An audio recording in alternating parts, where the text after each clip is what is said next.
You guys good? It is really good to be back. Super excited about this series that we're kicking off today. It's going to go the next 4 weeks. So all of us have enough life experience to know that you look back in the rearview mirror and there's certain decisions and behaviors that you're like, man, that worked out. There's other decisions and behaviors that you regret. There's a ton of these. So one of my big regrets, I have 4 kids. That's not my regret, but that's information for what I'm about to say. 11, 9, 7, 4. One of my big regrets is maybe unpopular opinion, but was ever introducing them to Legos. And they got obsessed. They're obsessed with Legos. They're obsessed with Star Wars. So there's a mix of those. Number one, you have to take out a mortgage to buy Legos. So that's the first thing. Second thing is my kids can't do anything chill. So if they're in, they're all in. And so my dining room is just filled with thousands of Legos and everything's got to be perfect. And so the level of anxiety I have when we buy a new Lego set is just off the charts because I know what's going to happen. They're going to get angry when it doesn't fit right. Somebody's going to throw Legos at somebody else. Not naming any names of my kids, but they'll get halfway through and something will go right and they'll just throw the thing on the ground and destroy like 3 hours of work. And then one of the worst things, then they invite me to get involved. To help them. There is nothing that I would like to do less than put Legos together. And so the whole thing is just, I'm not overstating, it's so much anxiety. And then just last thing on this, if you have this in your home, there is no worse pain as an adult than being in bare feet and coming down your stairs and stepping on a Lego. Does anybody know what I'm talking about? It is horrible. And then I lose all of my chill as a parent and I have regret over how I yelled at them after that whole scenario. So the whole thing is just, that's one of many examples in parenting that I regret. That's just the one that I can share publicly. But my whole point is to set up where we're going, where we all have things in life that are much more substantial than our kids' Lego obsession, where we look back and we're glad we did, or we look back and we wish we had, or on the other side of the scenario, you have certain circumstances or behaviors or decisions where you're glad you didn't, or you wish you hadn't. And here's the thing, I think even if you're 15, you're probably starting to piece this together. That eventually we kind of all discover what is 101 in regard to life, but we don't always think about it. And that is that all of life is connected and that today's decisions are going to become tomorrow's realities. That's just the truth. All of it's connected. And that my present, and sometimes we just don't think about this even though we know it, my present eventually is going to be my past. My present decisions, present behaviors, present, things I'm giving attention to. One day they're going to be a story of my past and they're going to influence my future. And it's that way with everybody. That what you do today is going to become tomorrow's realities. And when you live like life isn't connected, you end up having a regret. But when you decide, I'm going to live not just for today, but I'm thinking about a decade down the road, I'm thinking about a small incremental decision that's leading me somewhere in the future, you look back, and many of you have this story, and in that circumstance, maybe in your life, you're glad you paid attention to that. You're glad that you did it, or you acted on it, or you ended up taking action. And here's the thing about it that we all know. Our behaviors and decisions are not localized to us. So when you have those scenarios where you look back and you're glad you did whatever you did, not only are you glad, the people that you care about the most, the relationships that you care about the most, they're glad as well. It's just the truth about life. We are rarely happier than our relationships are healthy. That's just life. What you do is impacting other people. My kids are not responsible for my happiness. But my kids can certainly make decisions and have behaviors that affect and impact my happiness. Your significant other, your spouse, the decisions you make impact their happiness. You have people that work for you. The way you lead, your behaviors, what you do as a person, it impacts their happiness. And your life is really no more happier than the healthiness of your relationship. So your decisions aren't just about you. They're about the people around you, which in turn ultimately impacts you again as well. So in this series, we're just going to talk about the fact that in different seasons of life, there are certain decisions and there are certain behaviors that are going to impact how you feel and how things look in the next season of your life. And you got to pay attention to them. You got to take it seriously. You have to evaluate. And so in James, he sits down, he writes this little letter that's in the New Testament of our now accumulated Bible, which is really a library. And basically what he does is he gives this really practical, you will be glad you did advice. Things around conflict in relationships, which we're going to talk about, the power and impact of your words and how that changes a ton of things in your life, positively or negatively, and a really key spiritual habit that has to do a lot with where you want to go in regard to your faith. But here's the interesting thing about James. As you look at this little book that James writes, it's only 5 chapters, and I'm just going to skim the surface. But in it, over and over again, he doesn't really focus on belief. That's not the major theme of his writing. And here is why, because James had a really intentional point that he wanted to get across. Belief by itself is not enough. I mean, we all know this. If belief were enough to get you where you wanted to end up in your life in every area, then all of our lives would be radically different. Because there's things that I believe that I don't do. There's things that you believe or you intend to do that you don't follow through on. Like, nobody probably has to convince you about the science behind health in a lot of cases, and yet you're still pounding donuts this morning. Or you're up at 1 a.m. with a carton of ice cream, and whatever your thing is. But isn't it true? And like you're not like oblivious to, it's probably not the best thing if I do this on a consistent basis. Information isn't the problem. Like, you probably know addictions aren't good, and yet a lot of people who have multi-generation addictions in their family know that's not what I want, are struggling with addiction. It wasn't lack of information. That debt's probably not the best thing for you, and yet year over year, people overspend their income and end up with a ton of consumer debt and a lack of peace. Not because they didn't know. It wasn't an issue of information or belief or what you pay attention to educationally or some of the decisions you're making at 16 or what you need to do in regard to that relationship. I mean, most people, when you sit down, are like, I don't think that bitterness is the best thing to carry forward in my relationships, and yet they're hanging on to bitterness, not because of lack of information. It's not that we don't know. The truth is, most of us know what we should do to live better. It's not a belief issue. It's not an information issue. It's not an insight issue.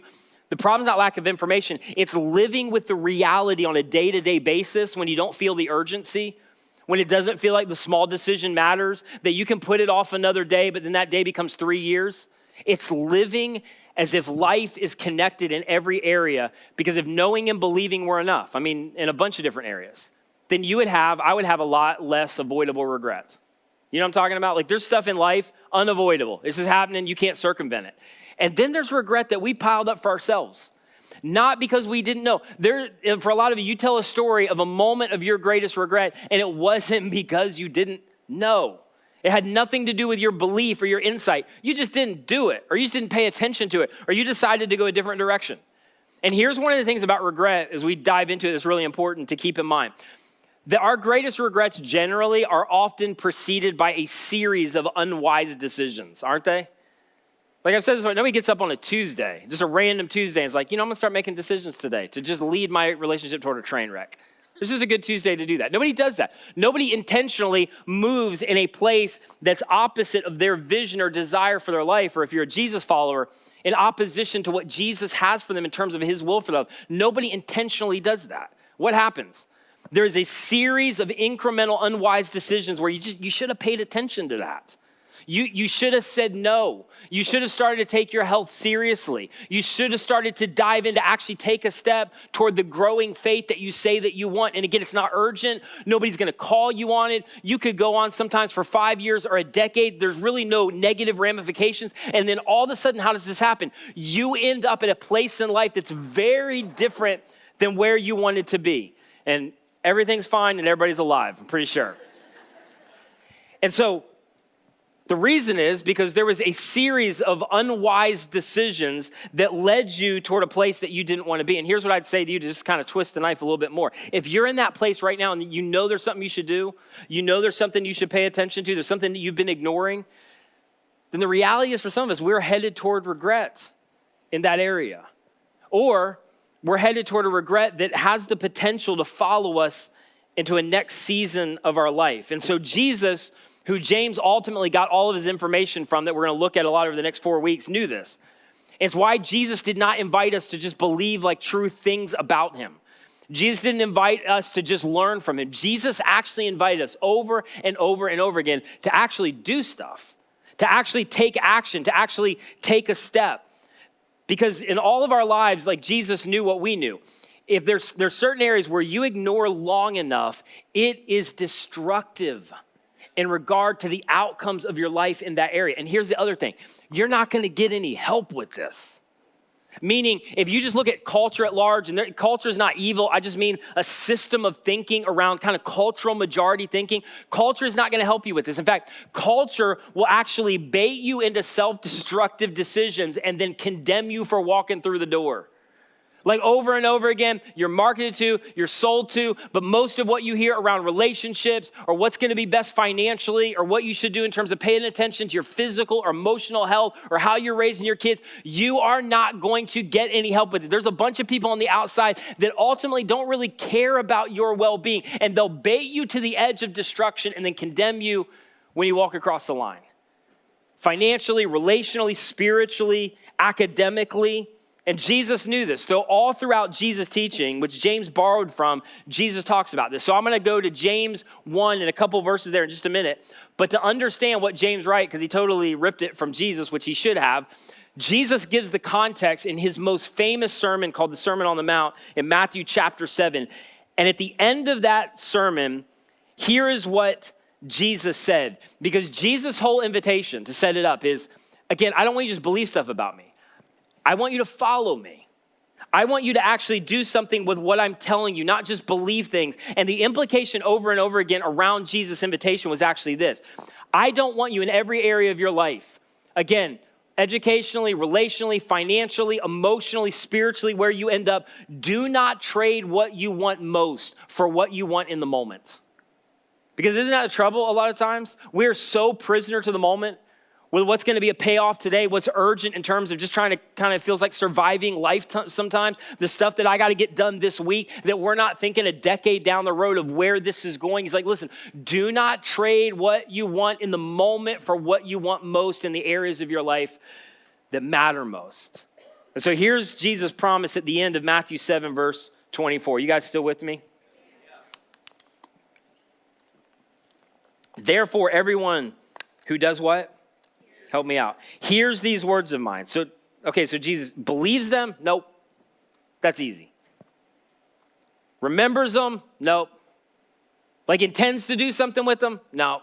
I mean, some of those things are great. That's a means to an end. But everyone who hears these words of mine and puts them, what's the next word?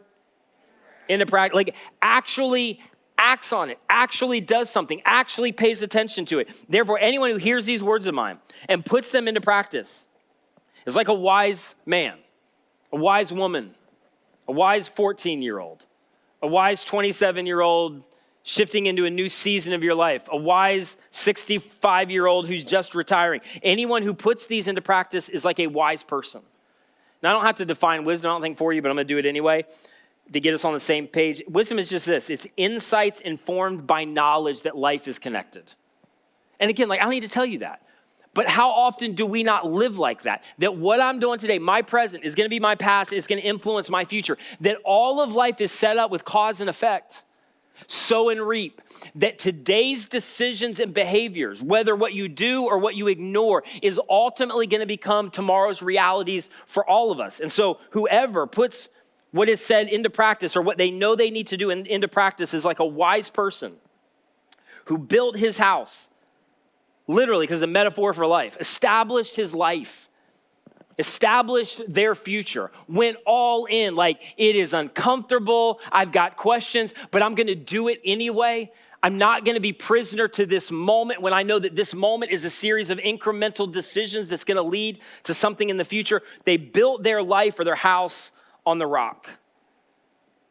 And here's Jesus' point with this metaphor about our lives and what we do in the areas that matter most in our lives. This is not a casual endeavor. Now, I don't know if any of you have ever like renovated anything, and I haven't really, but my wife and I bought a house or a townhouse when we were just married, and this thing was like a mess. Whoever had it, they had a zoo inside of there and just let animals run everywhere. It's disgusting. We had to rip everything up. I mean, floor to ceiling, several months of work on this thing before we could move in. And maybe some of you love that. And maybe some of you as a couple, that's a bonding experience and it's a Hallmark movie to where it's like you're newly married and, it's just you're doing it all together and painting together. And there's a moment where you get paint on somebody, you fall down and it's, kiss on the floor. My wife and I almost got divorced trying to renovate this townhouse. There was nothing fun about it. There was nothing romantic about it. We wanted to kill each other just to keep things 100%. It was awful. It was time consuming. It required a ton of sacrifice. I don't like doing that kind of stuff. I don't know what I'm doing. That's the other part of it. But and so Jesus' whole point here is just the relation to building anything. This is labor intensive. It's time consuming. It's expensive. But his point is you are making a decision now that ultimately is going to be made with your future in mind so that you look back and in the moment it's time consuming, it's sacrificial, expensive, doesn't feel like anybody else is doing it, nobody's helping you, nobody's cheering you on, you could ignore it, and nobody's going to call you on it, but you just know you have to act. And then you look back in that area and you're glad you did. And really the question that is kind of hanging in the air with Jesus is just this. Specifically, if you're a follower of Jesus, this applies to all areas of life. But if you're a follower of Jesus, Jesus would say, are you willing to trust me? Are you willing to go all in with me? Are you willing to follow me? And then he illustrates the future that he has in mind if we do this in verse 25. And some of you have heard these verses even if you didn't grow up in church. Some of you I know are just trying to figure this out, whether you have faith, maybe you lost your faith. I'm so glad you're tuning in or you're in the house. But these really famous verses where Jesus draws this parallel where he says in verse 25 that eventually the rain came down, the streams rose. Like eventually in your life, stuff's going to hit the fan. And yet, it didn't fall. Talking about your life, that area of your life, maybe a relationship. For some of us, our faith. That it did not fall because it had its, what's the word? Foundation on the rock. Which is ultimately talking about Jesus, where he's going, I have a plan for your life. There's areas where I'm inviting you to follow me. And sometimes we want to create, as C.S. Lewis would talk about, the sacred secular divide where we kind of under-spiritualize everything and we don't recognize that every area of your life, your relationships, your sex life, your decisions for the future, your education, what you do with your priorities, all of it's spiritual. Jesus is inviting you into life to the full in every area of your life. And so he's going, listen, the foundation for everything is following me. And here's what they understood with this analogy in this culture, in this period of the country. They had flash floodings on the regular. And so they understood that whatever you have as a foundation is unbelievably important. So they got the parallel in terms of life. And whatever your foundation is the difference between life and death. It's the difference between when a storm comes and the rain rages. It's the difference between whether you're going to survive through it or whether there's going to be total loss. And so he says, the rains came, streams rose, blew against a house or their life, and it did not fall because it had its foundation on the rock. Jesus talking about himself. But verse 26, everyone who hears these words of mine, where I'm inviting them to follow me, where they know they need to act and does not put them into practice, is like a what? Like a fool. Jesus' words. Built their house on the sand. And what's really interesting is from the foundation up, they look the same. From the foundation up, everything is on point. From the foundation up, it's Instagram worthy. You take a tour, it's incredible, it's amazing. Nobody understands from the foundation up what's really built. And the implication, this is so staggering what Jesus is bringing to the surface, is that you can believe all the right stuff. You can have all the right insights. You can have all the right intentions. You can pray your heart out. You can have a vision for your future that's crystal clear. And all the while in your knowledge and insight and believing and knowing and vision for the future, you are simultaneously living, undermining your very future. Like knowing and believing by itself can actually seduce you into progress that's not actually happening in your life. Here's what James says, and he's even more direct about it. In James 1:22, and again, he got this directly from Jesus and put it in his own words. And he said, do not merely what? listen. And this can be like the scriptures. This can be, these areas where you just know Jesus is calling you to follow him, to step out in faith. But this is all areas of life. The insight where you know you need to act. You know you need to pay attention. You know you need to stop, whatever it is. And he says, do not merely listen to the word and so, help me out, deceive yourselves, which is a huge word. Do what it says. Do what you know you got to do. Act sooner rather than later. Because, and this is maybe even more difficult for church people, and I'll explain in just a second. Knowing can actually be deceiving. Knowledge can actually be deceiving. Insight can actually be deceiving. This is why for some of you, maybe you're not a Christian, not a Jesus follower, you're trying to figure all this out. And you from the outside kind of look in at Christians and their life. And every once in a while, you look at what they say they believe and what they actually do. And you're like, do you actually believe any of that?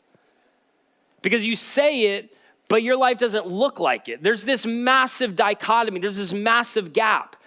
And so James is like, it is possible to be deceived, and deceived people live and decide and respond in different areas of their life as if life is not connected.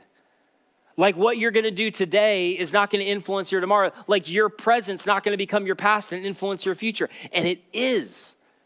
In fact, what he would say is, you trade what you want most, what you desire most, where you want to end up, where you have every intention of ending up. You trade what you want most for what you crave and what you desire and what you want in the moment.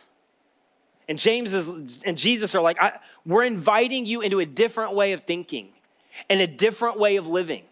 This happens in church culture, I think all the time. I kind of grew up in this where we get deceived. We have the idea that since we believe it, that since we intend to do it, since we prayed about it, since we know where we want to end up, we affirm all of it, that somehow is actually making progress, and it's not. It's similar to me going to Home Depot and buying stuff for a home repair that's still sitting in my garage from a year and a half ago. Like knowing what I need to do doesn't actually impact anything, but it can actually be deceiving because I get home with the Home Depot bag and I'm like, well, I've made progress and I haven't actually done anything. And James and Jesus is like, in regard to your life, it's devastating. And so back to what James said, James adds a promise just like Jesus, and he says this in verse 25, but whoever looks intently into the perfect law. And Jesus actually summarized the perfect law on the other side of his death and resurrection that made it real easy, put handles on it, and nobody would ever forget it. Now I'm just gonna summarize everything in your life. Any category that you wanna talk about is summarized this way. I want you to make decisions by which you love God by loving other people in your life. Go. That's the perfect law. That whoever looks intently into the perfect law that gives, what's the word? Freedom. And continues in it.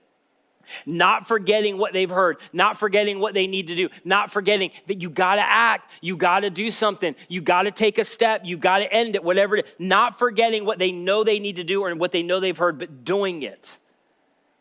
They will be, one more time, what's the word? Blessed. Literal Greek word, they will be happy in what they do.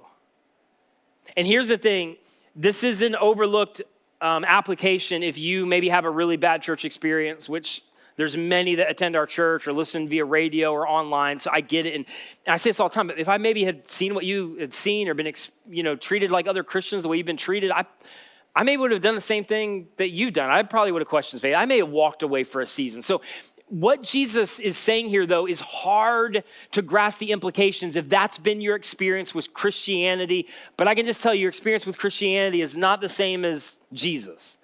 But here's what you find from Jesus over and over again, and here's what James is alluding to, that over and over again, Jesus taught for our benefit, not our detriment. That over and over again, every time Jesus is inviting us into something, if you're a Jesus follower, every time you feel that nudge to go, you gotta act. You gotta move in their direction to try to reconcile. You need to begin to make measures to be more generous. You need to start to pay attention to where things are headed with your teenage kids. You need to begin to prioritize your spiritual journey. You need to begin to get help for this habit. Wherever you find that, Jesus literally is inviting you into something to give you more freedom. That over and over again throughout the scriptures, all the way back from the moment he hung on a cross and then walked out of a grave alive. I've said this over and over to you again. Jesus proved to all of humanity, I'm for you. Anybody who dies for you is for you. And to quote a mentor of mine, in every area where Jesus is inviting you out and inviting you to act, just mark it down. Jesus will make your life better, and Jesus will make you better at life. That's what Jesus does. He invites us into life and life to the full. Not that you're going to be free of problems. Not that you're going to be free of heartache and pain. Not that it's not going to be difficult. Not that he's promised this, you're just going to get whatever you want if you believe or you have faith. But what he is inviting us into is where you will trust me, where you will follow me, where you will act, where you will do what is self-sacrificial, difficult, time-consuming. Is anybody else doing this as a junior in college, or am I the only one? Where you decide to act anyway, and there's no short-term benefit. In every single one of those experiences, Jesus is inviting you into more freedom than you have right now. And it doesn't always feel like it. In fact, it almost never feels like it because it is not immediate, but it's eventual. And then back to Jesus' version to wrap it up. The rain came down, the streams rose, the winds blew and beat against the house. This life, this faith, these relationships, and it didn't fall because it had its foundation on the rock, which is how faith gets stronger. I've said this to you for years, but God clarifies in the midst of obedience, not beforehand. It is consistently laying the groundwork of incremental decisions and behaviors today in the present. One day will be your past. It'll influence your future. But verse 26, everyone who hears these words of mine, contrast, and doesn't put them into practice is a fool who built his house, built their life on the sand. Because quick and easy. And once the foundation is laid, nobody knows. And the alternative was just too hard. And it took too long. And it made you look too ridiculous. And it required too much sacrifice. It was hard to explain to your in-laws. But you should have done it.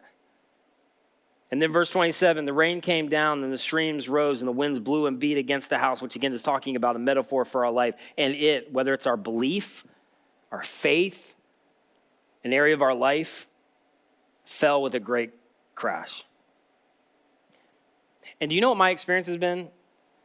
And this is not a criticism, it's just an observation of a lot of people who, let me talk to Jesus followers for a second, who would say, man, I'm a follower of Jesus. I believe Jesus, that he died on the cross for my sin, past, present, future, that he rose from the dead. And I believe the fact that he rose from the dead validated everything he said. That's why we follow Jesus, that there's life, that there's forgiveness, that you're not going to earn your way to God. It's a transfer of trust to say, I believe God and what he's done for me. And the moment you do that, you become a son and a daughter of God, that you're secure in Christ. And now you get the option of whether you're going to actually live for him or not. But over and over again, I've watched people who would say they believe, they have faith, they're followers of Jesus. And generally my observation is that when people listen and believe and they know the information and they have the right theology and they believe God, but they don't ever do anything with it, do you know what generally their response is when the rain starts to beat in and the waves start to crash? Their response is to say, well, I think it's God's fault. And every once in a while, I think God's like, yo, I didn't do that.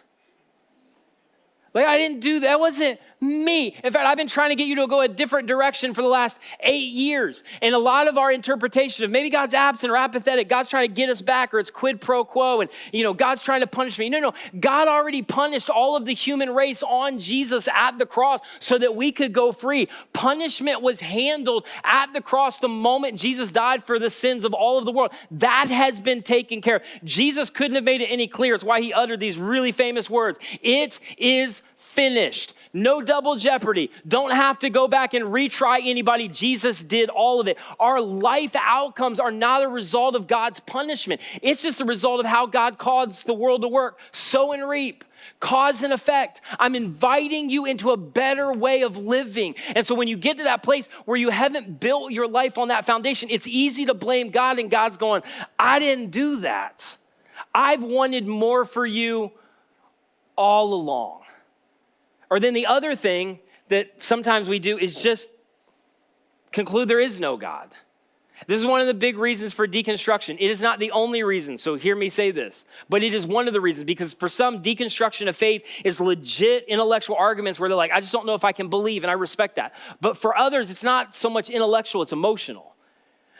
Because if you ride your life long enough where you believe stuff, and you believe, but you don't do, eventually you will become so frustrated with the gap that you will conclude, well, I'm not sure that it worked. So rather than doing it, you just change your belief to match what you are already doing, whether your new belief system is true or not. And James and Jesus are like, listen, when the streams rose, the winds blew, it fell with a great crash. And their point could not have been any more clear, that knowing and doing are two completely different experiences with two completely different outcomes. And one, come on, go with me for a second, isn't this true? One is often used as an excuse for the other. Because how many times are we quick to defend our refusal to not do something by declaring the fact that we already know? Your kids, again, if you have kids, if you don't, you can still relate, are famous for this, where I'll walk in, again, to go back to the Legos. Well, you got to clean up the Legos before you go outside. My kids are like, I know. You don't need to tell me again. Yeah, I do. I absolutely do. Because they're under the illusion, and they're 9, 7, 4, but this is true if you're 49, 27, and 24. We actually never grow past this in a lot of cases. It's the assumption of, since I know, I'll do. But that's not true. You knowing doesn't guarantee anything. You believing doesn't guarantee anything. You having the insight and the vision and here's where I want to end up for your future doesn't guarantee anything. In fact, have you ever thought about this? That knowing and not doing has the same outcome as not knowing. And this is where I just want to always go hardest with the Jesus followers. This is where we need to stop patting ourselves on the back. Because we believe right stuff, at least in our mind, and even that goes off the rails sometimes. We have the right theology, we believe, we intend, we pray. Come on, in some ways it's almost better to not believe because at least you have clarity about where you are. The thing about information and belief is that belief and knowing can be deceiving because you seduce yourself into the illusion of progress that's not happening to think, well, since I know somehow I'm ahead of the rest of the people, that since I believe, that since I intend, that since I prayed about it, since I have a vision for my life, and then you end up a decade later nowhere close to where you wanted to go and what you believed was best for your life. And then actually worse, believing and not actually doing. To quote Jesus, this is not my words. It makes a fool out of you. Because the only thing that's going to change the trajectory of your life is acting and doing something. And if you're in a place right now where you know exactly what you should do, you know exactly the step you should take, you know what the relationship demands, you know what love demands, you know what you need to do in regard to your vision for your spiritual life, and it's so easy to put it off because it's incremental, it's small. You can go day after day, and then those days end up in 3 years, and then the 3 years ends up 12 years, and you never ended up where God was inviting you to end up. And what happens is you get deceived into thinking that you're safer than you really are. That in some areas where you're failing to act, is actually incrementally leading you in the direction of danger in regard to your vision for your life.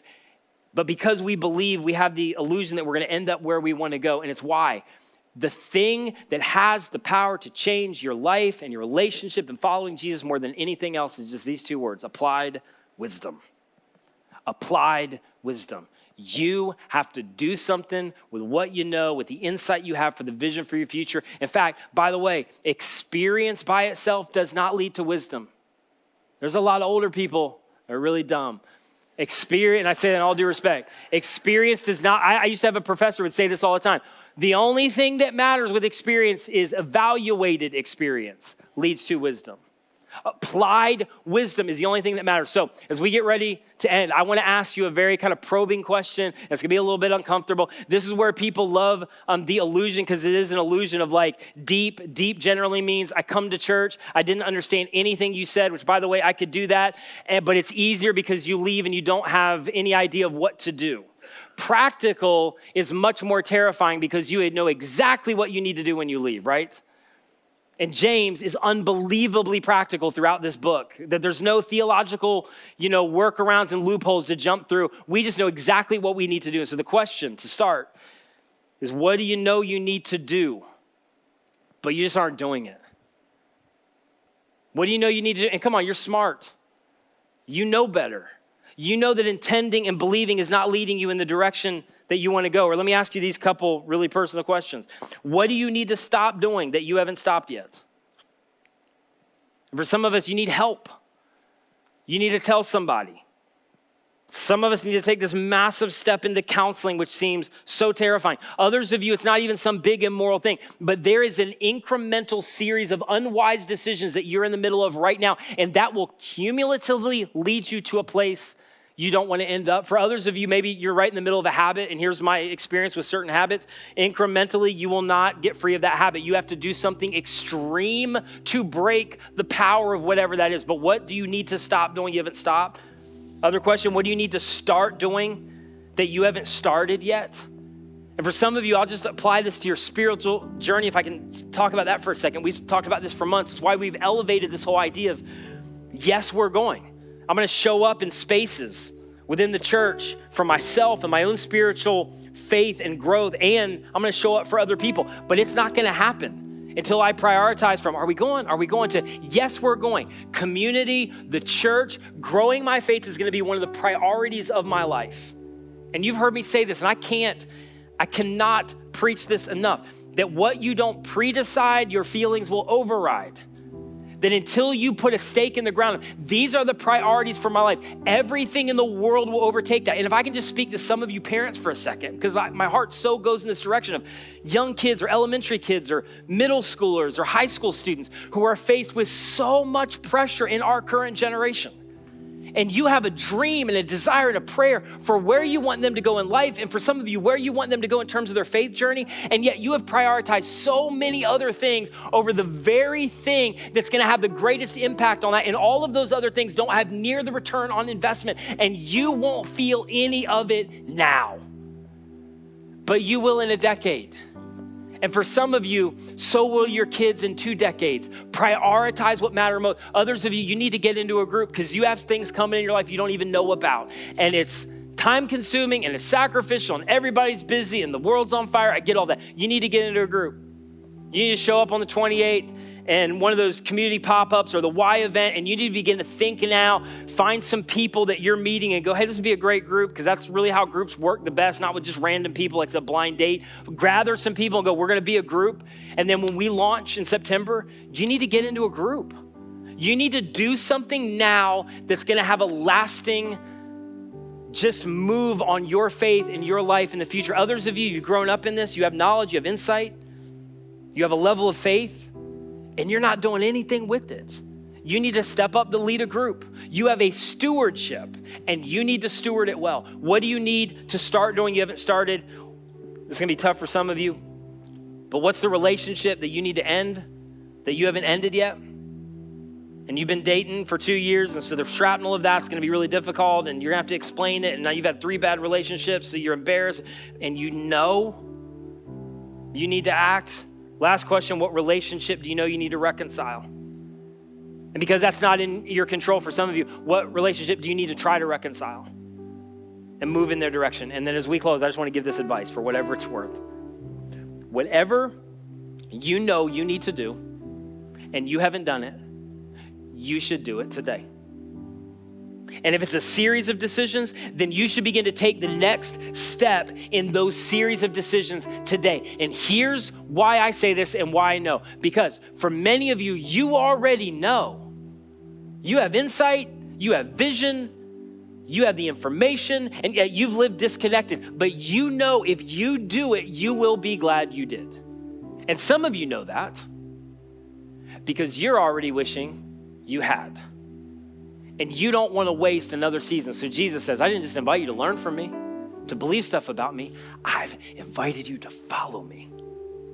To paraphrase his words, if you will follow him, if you will act, if you will do in that area that comes to the forefront of your mind right now, Jesus says, I'll help you build your life. And it's not gonna be perfect, it's not gonna be pain-free, I never promised that.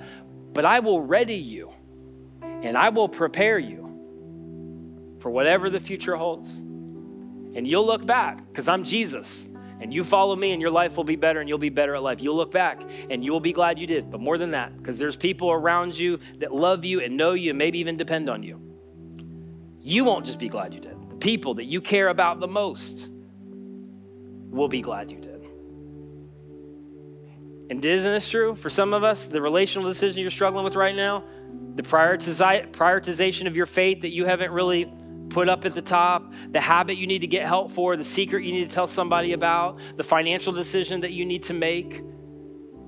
You have no idea what hangs in the balance of your decision to act. And Jesus says, trust me, follow me, act now, do it now. Would you pray with me? Jesus, thank you so much.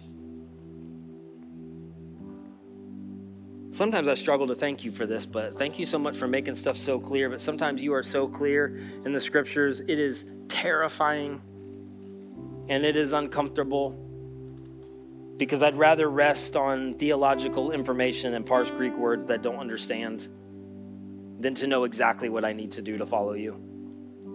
But I thank you for that kind of clarity throughout the scriptures. We know what it looks like to follow Jesus in every area of our life. For some, maybe they've even crossed the line of faith to believe in Jesus, and yet there's still some things that apply. And so I pray that they'd begin to take your words and James' words and put them into action. And maybe as they receive the results, it would be the thing that would lead them to start to take Jesus seriously. But wherever we are, I pray that we would act. And one of the things that your word talks about is that when we trust you, when we follow you, when we act, when we do, we actually experience God at a different level, because God is spirit. And so one of the ways that we know you and feel you and experience you is actually following you and doing what you call us to do. And so as we sing this next song, where the Spirit of the Lord is, there's freedom. Chains will be broken. But it's only within the context of our willingness to follow you, to act, to do. And so God, give us wisdom to know what to do, and give us the courage to do it. In Jesus' name, amen.